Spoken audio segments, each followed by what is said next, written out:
Ki khubor ka Batesi TV. Ka umdi basnyam bak penjasliang. Rupa Premium Meghalaya.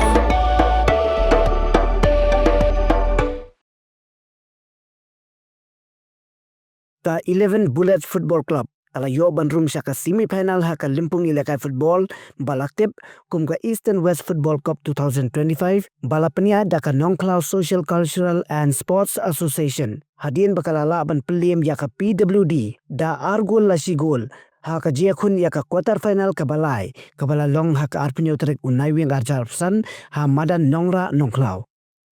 Haka jiakun yaka quarter final ka basau ka Syrdohlang Football Club kala yo lemban bu jaka yaladi haka semi final hadin bakala laban pelim yaka maulangwir da hanriu gol lasan gol haka tiebreaker hadin babaro ki arteli ki kenhun kila yakhat da marsi gol hamadan ka jiakun yaka semi final ka baningkong kan salong haka santrek unopra arjapsan haka baka Maublay Sports Club kan yakun persya yaka nong telep Sports Club haka por kat arbaji mensi naka benta ka timret kat ba naka benta ka timhe ka Riemann Football Club kan yakun persya yaka 11 Bullet Football Club haka por arbaji mensi